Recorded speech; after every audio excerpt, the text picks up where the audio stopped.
Montina ulenau tu chung online sermon bol hini phat imu ki zalun ki pa umin seidinga kana ki good jing aina kana seido the nai lo wan khopi thu hele hafta ki lekan seidinga hin Mars tarik somle ni khu keima ta sakum som sagile thum kalin ni dingai ta in cheni ting chule hafta kit sermon pen nanangai diu a hi in iga gel do jing diu chu eche Mars tarik somle ni hi sopi ngai lut ta Reverend Dino to thang to keima birthday a hi in keini birthday presenting in chi sermon chu kan seiding a hin ain tu zan hin hafta kile wan gam thu ngai ding hi ji un tu zana hi wan gam lu thei lo ding ho jong them khat kan sei gut a hin a je chu wan gam ka sei teng le che chu sei khom te ding chu no mo ding a hin che ya chu a che lo ding ho tu zana hi kan sei gut a hin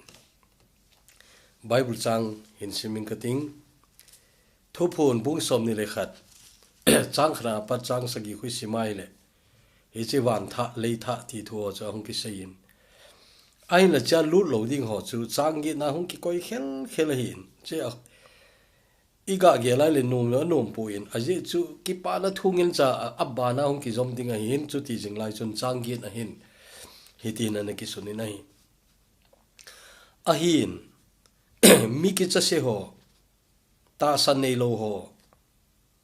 thet ho tol that te ho zon pan ho doi choi ho milim ho chule mizo ho zo se melekat meika aleng lung jing jing meidi la chu a chan ding dol chi chang ding a hi ve hi chu thi ni na a hi toy simbanu chun mundang khat hin siming kating numbers minbu 8000 minbu kiti in numbers bung som thumlani chang som ne le thuma ama wang hita hi nabolo wangule vetan nang ho jong pakai dong na a chon si na hi ve chule hi chen na chon si now chun nang ho na hin holo te di wa hi ti ki he thim chi uwin ti hi numbers are ki ji ai avelin a chai lang chun siminge chule hi che na chon si now hin nang ho nine holdo te di wa hi ti ki he thim chi uwin ti ai pathina thu thing bon chawa ding in phathe ebu pi taw hen mihem te setanin ena hlip zona khota khat chu che ya hin pathin angai ki sel thei dam tia ngai to hi mi tam hle le kilomin koiman a het lo pole a ki sel thei ya ki gel loi tam ta umun pathin anga chu to ke man nei mu to bangwai pathin anga chu nang jong na ki mu jing ai in ep na bol a pha na bol jong le a se na bol jong le chon phana thil na bol jong le chon phalo na thil na bol jong le na bol ta po chu to ke ma chan jo se phata na mu bangwai ki mu jing ai che ju pathin anga koi macha ki sel thei lo ding hi ti hi all in pha di win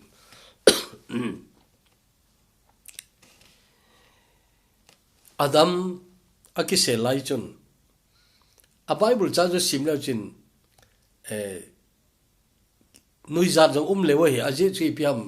ha sela ki sele adami azi eve to ha sela ki selo hi tiute ana pathinin hoya nahi mantia le ki im thelo na in sei do yeng na in sei do jingin ki im thelo e ti chu cha chun kilanga he ai wanga akipon do nung zenga zong ki sel tho tho ai na khat om tho tho che chi pi ham mi ti ai le if an ngoi nai pakai kana bol khil tai ne loading na ti chu kana ne tai tin ki phung jing le che chu pathian de hi dinga hin ai wangin che chu num pu ne ipia seye ipia bole iti ai le ka pi dinga ka len khom pi dinga nei pe numeyin ei pe in kan ne na hi ati nei hi chun if chu ango tho tho wi nei che chu ki sel na zat khali chu na e on jong ngo di hol ji we mi ngo di hol ai lo koi ham khat zia ka hi ti hona i hol te ti hi ki sel na zat khali tho tho ti tu ni i he diu de ai Old Testament ana ki im a chon sen ana ki im ai wa ki hol do te mi khat veutin te le New Testament a jong hi to bang ma chun mi dang khat ga veuti Old Testament hin thusim no mo ta khat imu wi nei Israel cha ten gal an sat pat naw kenan gam la na dinga gal an sat pat nawa khopi koi machan azo dinga kiging chalo akul kot kha u akul pi u akul bangu abona venule lungmon umma mazing chechu bulu dingin Joshua lam kainan achiwin galwan patlong angai pon kel ngoi ki mut ding ni khana khat be gavel ding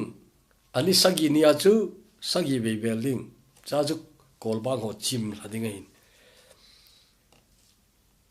Jericho khopi mi ho hin ana veu unte ti ka ta sanin ngol kayong sabe tao kiyong ki cha lo di we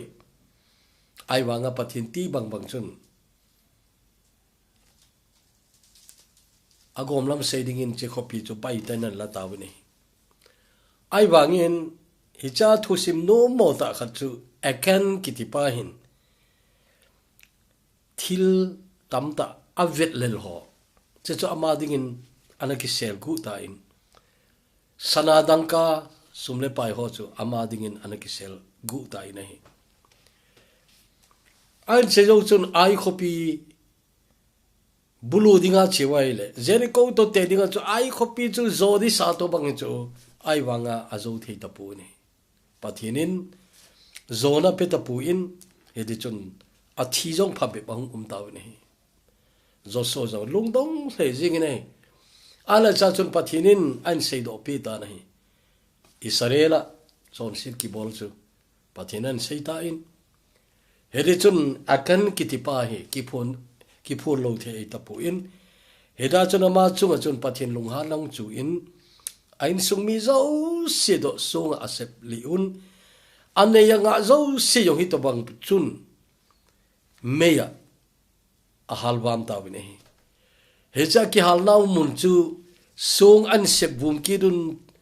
hita chu amun chu amin jong an sa un che chu ipam dil akor phai cham akitin che chu boina phai cham tina angi ta nei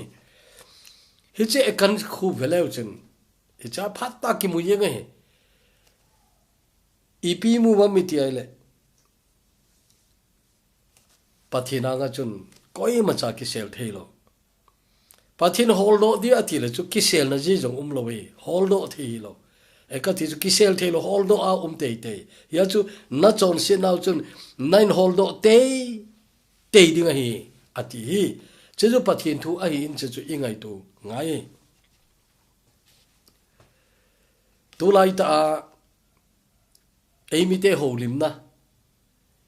thil khan umen tunia ki ha sei ma jing mun tinamina seven che chu piam tile government a kona igam sung development na dinga sum tam pi hung ai wanga chu che chu chawai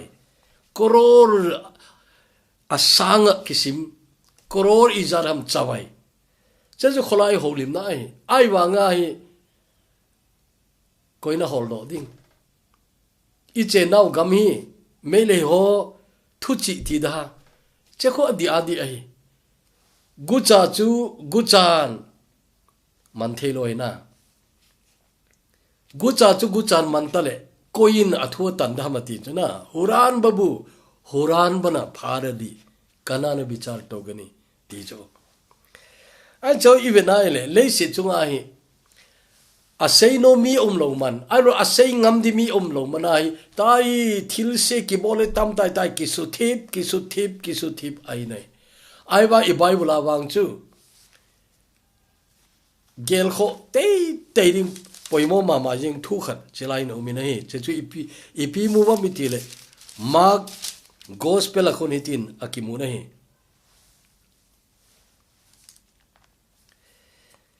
cha khu ipi mu wam iti aile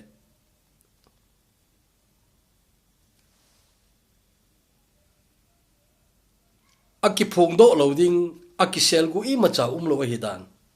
hita ki sun chu ki phong loading I macha ki I ma a umpoi ki lang do loading I macha ki sel gu a umpoi ati nai chei pathin thui supite asay yong hi ipakai Jesu mamai aki sel thei di khar cha lo hi chai veleu chun akan hin gu thima anaki koi hi ama lungela chu apon bu sunga asela hin galzo kile ki tingule che chu pon lom khat pon khana ga chun lomintin koi ma he lo wa chu gu thima chu ki pu a ilam hlun pha le hau sata dinga hum ta dinga ki ging chai ai wangin a action a khoda nan chu ama la in sumi te bon chantel ane nga zo si yong amangi nai New Testament ni vet le ipi mu wa Judas Iscariot imu vinai abol khiel ki imjing achon set ki imjing agu char ki imjing he chu aki im theijing ding ham te ki ging cha hin mitam ta in wang chu Judas hi pakan ipija ana hena de o ana ko wa de o ati mai thewi ti jong akiti si ai wanga e bible chon pathin le khabut thu agui hlona dinga ti khat ana umine he che Judas he ipakain a he nei a he in chan zong a pji zon bungup chamung somsak ya khun EPS ye na ho ken ka hlen na hi lo ham ai wa na la wa khat diabol na umui atina awan chun Judas in ki hen mo sa na ki ima ki hen mo sa ai telekal chu kud an ne khom naw chun veleu chin Matthew bung som ni le gup chang som ni le khat apal som ni le thum cho chu veleu chin ipaka hin chance khat nang chu api thoi ai wangin Judas chu aki im tangal ngal chu ta ki im pai ai ta nei aina chaina lang chun ipi mu wam mi tele zon bung som le thumi in simingi anangai wo hoi ta in chehi ngai tu angai zon bung som le thuma chun hiti hano mi nei chang som ni le khatto som ni le sagi in siminge hiche chu asayin alungdong thai jengin a he tu sa in tabia ka seipi na hiwe nala uwa khat ei pe do a pangding a hi ati chang som ni le sagi achun chuche chang hla hal akisan zo ta achun setan asung alutan chu phar chun jisun aja na bowling chu boloin ati ai wangin aman ipidola achuti sei a hi an konga to ho khat chan jong a he do puwe izenemi tile kim khanin Judas khona sumbom a umji a chu kut adinga mancha ding choa ai lo le wai cha ho I khat pedinga jisun hi chu asei in angai to we ati nei chikan sei lohi chehi Judas si anaki sel thim dan chu kum thuma ki wo pi hon khat chan he lowe cheya na jong chu pakain na bol chu ga bol tan ati chuna che chu I pakan chu a bol chu a head ma chu a sol ai ta nei I was say ji ho chun ama treasurer na tu lai chu treasurer iti asum ching asum bom ama khuna umai je chun thil khat ga choning a solam anu wai cho peding a solam hin te atin na lai we che chun ipi vel sam ti le Judas hi kum thum lom sei zui hola ana pang jing jing hi jong le koi ma chan he pu nei ki sel thim ai ki sel thim ai wang tu ni su mi lo di chu chon se di mi a ki sel sot pole amul phona asang ji nei Judas ya chunga koi ma chan action ala jong ai pui ama lema ki bola hi pakai pedo apangin dangka som thoma ki lai nei dangka som thoma la a ane aung kisi khu Judas kisi sang thoi a kisi ma zen ai wanga ama kisi lung hei iti pai hi lo hi a bol khil chu a kisi in ai wa lung hei lo we cheya chun a chi in ama le ma khawin aga ki khaili inei ga ngai to ti chon set ki ti hi min a im sot powa a kisel sot pole amol phona sang che ai ti hi tuni heading angai nei Judas ki si dan chu asum zo si abon cha thim pu hokoma aga pi ki nei ai wa koi ma chan la nom loi che pha chu chai a the thang ji ngai na ala cha chom khom ki ron cha chon ama ki vui na ding mun ding akibui na ding mun cho na amang tawin che akibui na mun chu akel dama asawin che ji pitinam tile thi san lei tina hi ta nai e chun pakai azu na sum chu ama hlan ding ki cho na ki mang ai ta nai tu ni emi ten ingai tu theiloi de o kati khat chu pakai pie do na sum na pakai zu do na sum ki ti a phat chum na umlowe a chaina chu lung kham nai te a chaina chu lungim nai te a chaina chu mol phau nai te a chaina chu nawang sen le thi na hung hikin na lai de che ngai to ai le che ngai to kham set ai ti dunia tha i gel diu kanu mi ne I bible mi pamai pen khat do in sing ka tin pamai ka ti teng le amo man thai jong ai puin ai jong le testament pamai ka sai che ji pi ha leng pa David hi le khabu yong kana suni ne leng pa David ka ngai to te pamai ka sa chu athu si mi a hoi ngin chai chu na a hoi ngin cha athu si mo hoi a hoi hi pathin thau nu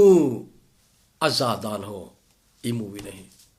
tele pathin ngai ngui ai dan ho imu wi nei tele ana to na kita ai dan zo imu wi nei iya kai David phat na hi saying cho tama tamai teng le melma angai dam zo dan Mephibo set kitipa ako la ye cha ma pa hin chu tha dinga e ki ko hin de ati ai chu ti lo the lo we leng hon ama ma sanga leng te tu le cha in hol te le chu tha gam de ho lo hin ein Mephibo set ein pu yu nei chepa ki cha dan na ki thing a hong wa lu nei ki thing ai wa nga leng pa ni pe se ye nago abo na kanung pe ki ding nai nang na hi le chu ka do khang chunga nain kho lai sia ka do khang chunga an na ne de ti chu leng pa do khang an ne ki di chu khat vei mai ge sa ki ko mai yo mi hi banga kitaya mi hi banga ki pa la ya Mephibo set ai le hin khua leng pa do khang an ne de nai David ngai dam nai beti mu e chu David phat nai atama tamai ai wangina kho ma yin chu zon than hoi kiti yong chu lifestyle ani yong hilo chu khat ve kitim len na thui ka ti mai na he chi chu Betsheba ana zon pi in khat nu hong gai ta in che chu ki pathin ang ki sel an ko in hong ki sel ni nei a ki sel na imu wi nei Uriah athalo in ta chun akipuilunin apa cha jong na ve tau ai wanga pathin chun nom lo ai hiya chun ken David thu sim ka le khabu khana kana su lai chun hitin ka suni nei phata chai lo dinga pamai hin kho ka ti nei phata chai lo ni pamai hin kho ti phata chai ngai na abulang phajong le alai phajong le a chai na phat lo le ki chai de le tu nai cha pathin man cha lo pi ta amin ka su ngam pui a je chu po nan ka sawalin a thu sim na za we ki sei thang veng bu ngai che ngai tu ti mu le che pathin na tong pai amin thang mai zen amin thang cha thu pi pe nei pui midang chung impact ane hoi dan na wa noi le sen khang lai angai sang ki sim mong le a million ki sim de chona ai wanga a finishing hoi ta pu nei a thu sima anu mo pen chu anakisel ai thakhat sung zol saina thu sim jong ai pui khat vei to accidental ki bol ai pui na hena sa I'm bol to wen che chu thi mo ga chana ha ta condemn ga boli ka gur jong ai pui che chu kei bola phachom jong ai pui na pathin anga chun epa dem chu pathin thu thui tan te an ka senum che pi ha mitam ta in good hima a bol ho hi bol thei dam ati uchuna bol thei dam damlaya hum kilang zong amul phove thinunga kilang zong amul pho thove a organization kisan mul pho ding umtaw organization phata lekha in suwai ti chu I movie ne jehoi example a sei angai ko makan sei jian ai wanga sei kit kidenu mo ain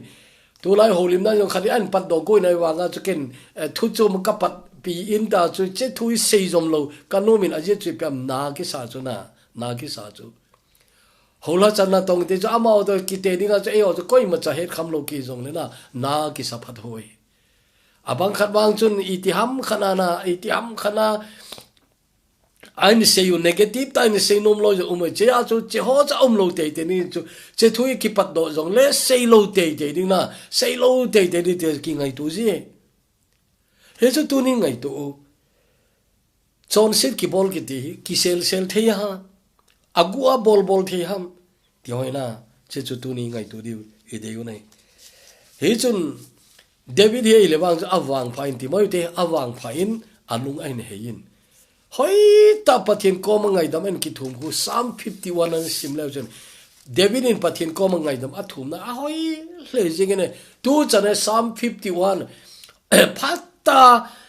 aung ki sei do na muna chun mina sei yong ki ngai no any sei yong mina ngai nom ke wi lo win mi tam ta in ho ki khel na hi kharve jong hi khopi khana ko na mi khane phone in bolin sam som nga ne khat ka salmon na ko na pathin ngai dam na acham thu an sen akipa dan dan cho phone ke ho kai wa nga chu anu abingen akom ta anamu phain ki umle alia ki thi yong ki muding ngai a o akuna na a o akuna chun ki pa be se ja a li yong long ni ka ging chai nu bing lewa en se hezu David chu bol khel ta jong le awang pan khat chu ki phung do ana ki phung do ki ti jong le a cham lo ki phung chu aba na khat kinin a je chi pia koi man ta lo ham ti lo mong se la yong abangin ai wa ata chu Psalm 32 wa simle chen alung so mong lo we na khut ka chunga ham ve buna ki phung e ji jona da chu asula jana che thu angai to a kata sa jing chong hi agol hasu dingai tai ti jona ta sa jong athu ai chon set bol jing a pon lo hi ti wang chu apula pat ping tha lo mong ho chanai in na mi ping tha di ta ki ti chun chon set ga bol le ki si lo koi ma cha pun ai lo le pogi ya nei lo koi ma cha pui ti chu ai David jo pathin mi ta tai ti ki he na chu asu na jan pathin khut cha chungai na pathin lung han na khut cha chungai jingai ti chu a ki he chu pathin cha te hon ki pa ta hi lo jong le na pathin cha te hon chu achanu ai ji nei ai David thu semi ingai toy le langkhala machun ai ho awai nunga pathin ho dinga chun David thu simoi aphat chumna tam ta umin ayo kitil khona ding ngai dam thu jong hi David hin kho hoi ta ki mu nei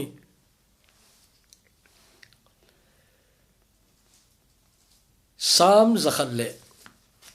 som thumin siming katin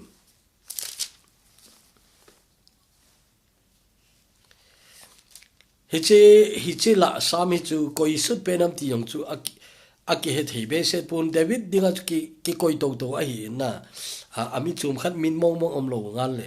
ai je chu thu chu mai tai a thu I kan se nom chu se chu opakai thiemo na ho hi na mel chi ding hi le koi ham ading zo ding pakai a hi la min na gin the na din nakoma ngai dam na a jing nai ati nei min na gin the na din pathin ngai dam na chang ho chun pathin aging tawe na pathin ging khen cha hin ko mangoi tai ti chu tuni iga he diu idei noi ye chun tuni nak ina ki khol di che no yai thil neu khat kan su tho je ngai in ka sei no moi phata kan sun in sim do inge hi che anu ya ho hi ka ngai to te khatna koiman asei ngam lo mana ai lo la he do lo mana negu jing jing the nai am negu chagu nganom lo Judasin khat vei bo som thomana kila ain tai alem chang zo se kila jing na alem lai se kila jing nga jong ko nai chum lo na nga jong ko nai chum lo hi che chu nahi am abana asei do ding lo mana aro asei ngam di lo mana zol sai jing nahi am aro le gu thima chon sit bol jing thei hidinga na hi sa hita chu na bol thei ham sumi loading chu puna hi mei am ki chun so thei lo hi mei am khu puna tum la chun apol ji to ba sa jong le hung wang tho to di he da man chu chon se di im thei dinga ai lo le so ta ki sel thei di ki gel jong la chin mei amin pun an ka wang banga chu hung ki phong do tho di ti tu ni he angai nei ai lo le adang khanin koiman amulo mana vet loading vezinga mu loading mujinga heta chu hin khomang na him koi macha nang na mu pui na ai lo le abana koiman ima asei lo mana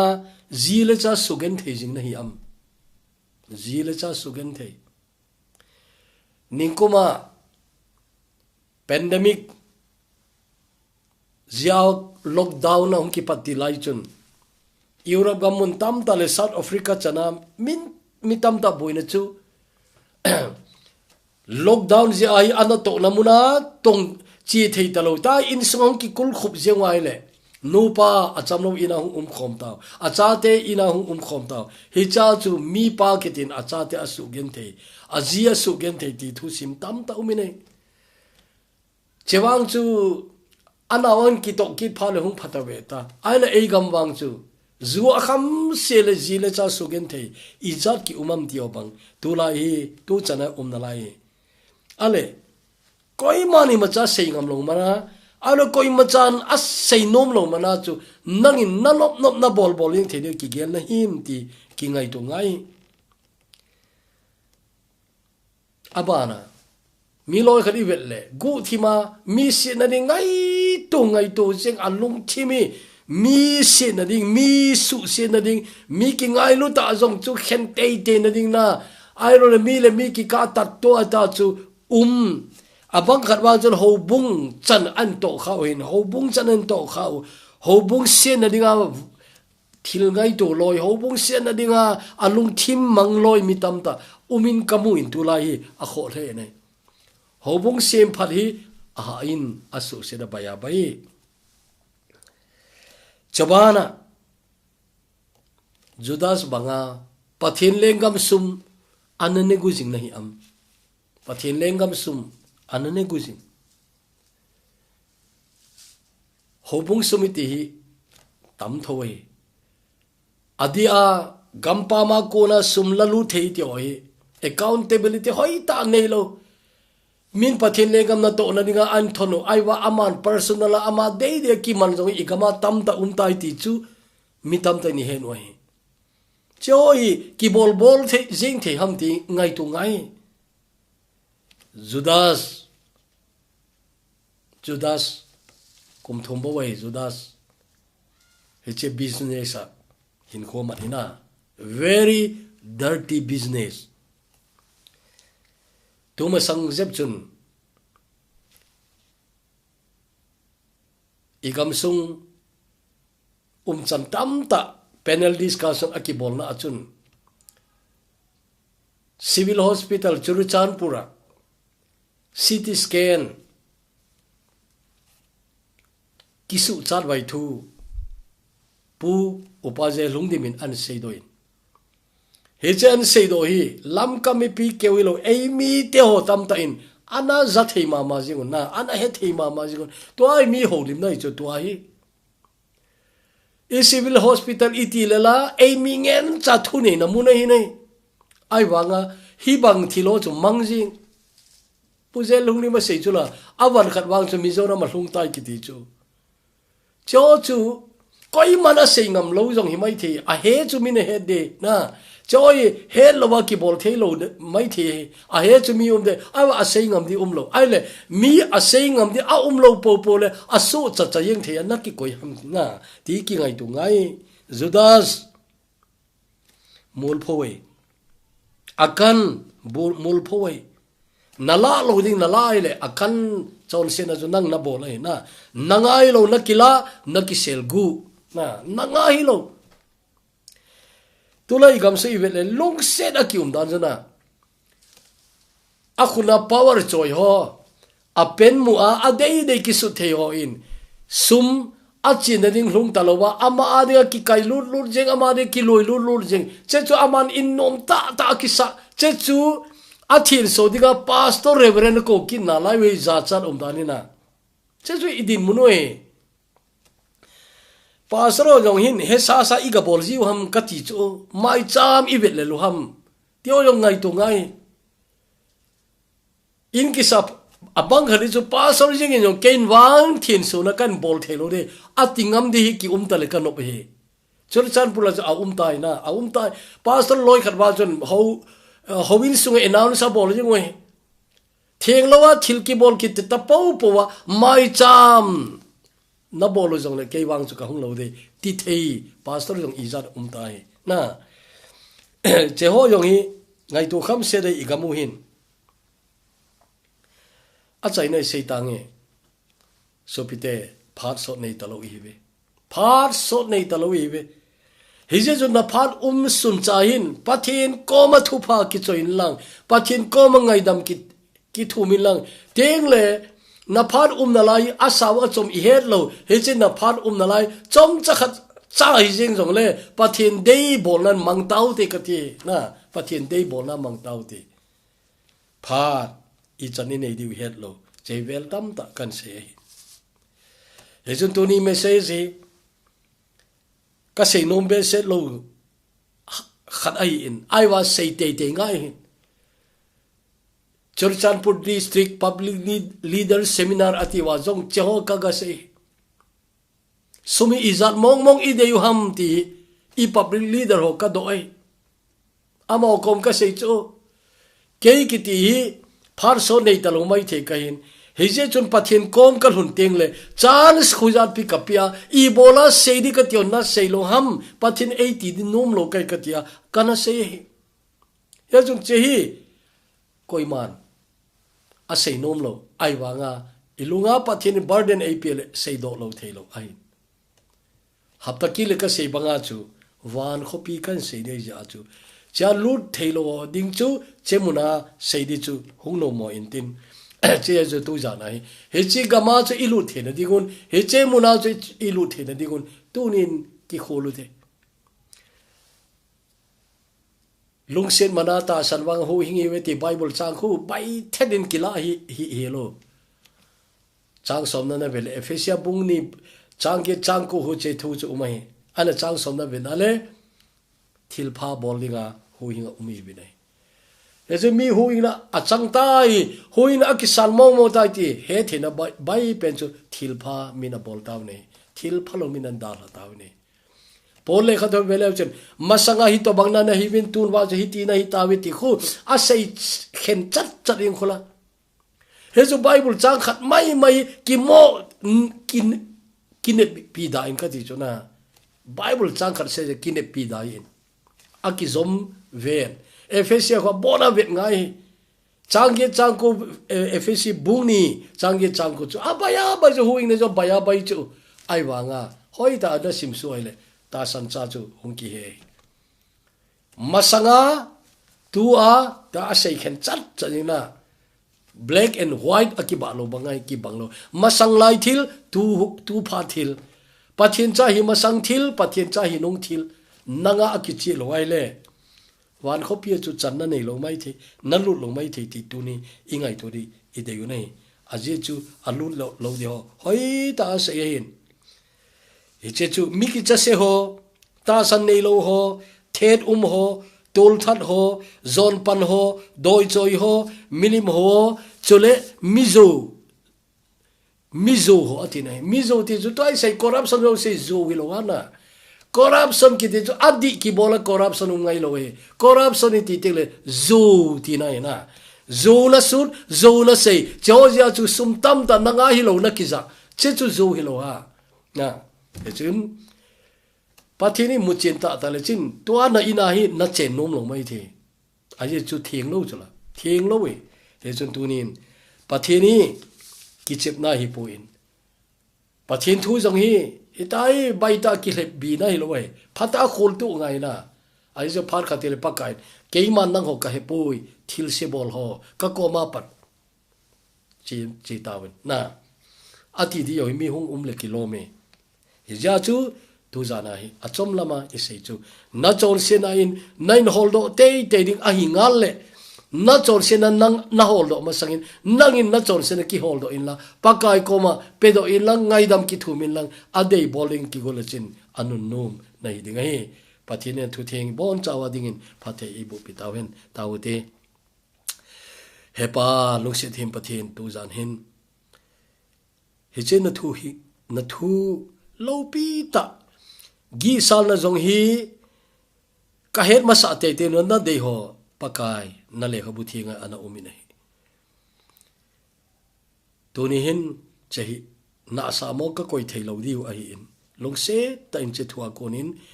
pakai din mun ki chi lo chon se to ki hen lo chon se dal halo tuni ai ka hi kha ole to bang ho chu tuni ki khol na dinga kan se ai nang ngai dam zolo na nei pun ai wang ngai dam thelo na nei ti ka he bi nei ngai dam thelo ko hi wam ti kamu wi na he a chon set ki im jing ho a chon set dal hanom lo ho che ho chu ngai dam nom jong le chan na ngai dam thelo kamu wi nei ngai dam zolo na nei pui chon se nen pen thin na kalwari thi san chun chon se zo se sil thing in ai wangin chon set ki im chu sil thieng thelo a hin ti kamu wi nei pakai judas pakai kom thoma zo in ai wangin a thieng chom pu nei mihil la a mihil thim chung nung pen jisu ana zo in ai wangin a thuza hon ain kho i ma cha khel pu nei aji chu a thuza izat intamen lang i to ban hoi jong le ama he che thua kila lu the ne dinga chu adala nom lo khat aumin sum le pai angai lu na ji in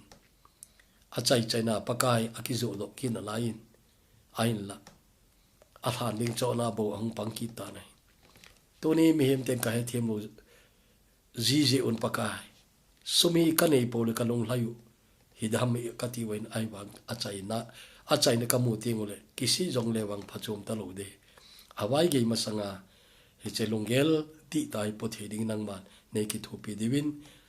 pakai ji suminin kong taw he amen.